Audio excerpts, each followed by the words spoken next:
From up in the air, we get down to the Duwamish earth. It is fitting, perhaps spiritual, that our first use of aerial photography for Now and Then showcases the wooded walkways above our city's only river, a waterway named for the Native American tribe whose early chief is our city's namesake.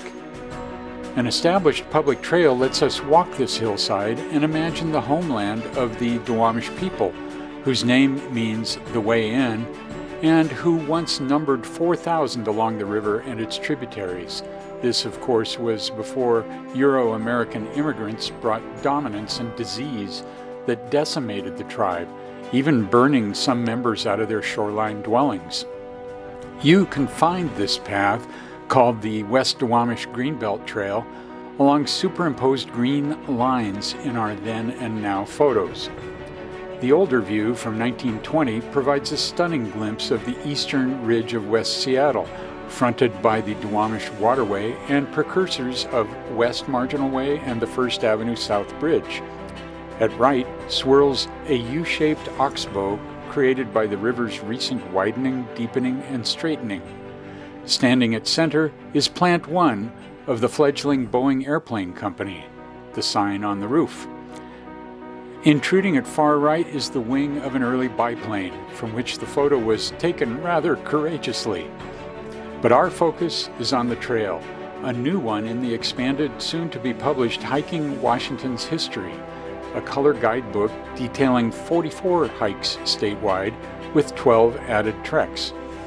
The route, accessed by two trailheads, snakes along a steep slope which by 1920 had been logged for profit, as well as operation of a streetcar line, faintly visible in our then photo, that from 1912 to 1931 crossed the expanse, connecting bridges at Spokane Street to White Center and Burien. Today, the trail traverses a 500-acre forest, buffering two intensive forms of 20th century development, housing above and industrial glut below. Over time, Seattle Parks acquired most of the Greenbelt parcels. West Duwamish Greenbelt Trails volunteers and others regularly replant the land and maintain its path.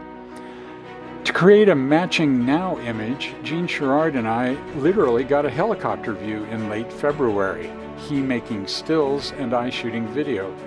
Aloft, we quickly appreciated a 1970s city report that called the hillside a potential gift of peace and quiet in our busy, noisy, polluted city. Also ringing true was the insight of guidebook co-author Judy Bentley. "We hike historic trails for resonance," she writes, "for connection to the people on the land before us and to a landscape relatively constant across centuries. We also hike out of curiosity. Who went this way before? Where were they going? Who made this trail? And why?" With the Duwamish Waterway in the foreground, this 1920 photo shows, in superimposed green lines, the route of the West Duwamish Greenbelt Trail.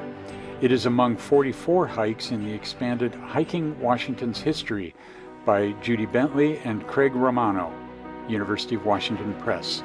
For book events, visit judybentley.com and craigromano.com. Today, a century later, the First Avenue South Bridge and a filled-in oxbow dominate the industrial foreground, while green lines trace today's West Duwamish Greenbelt Trail above.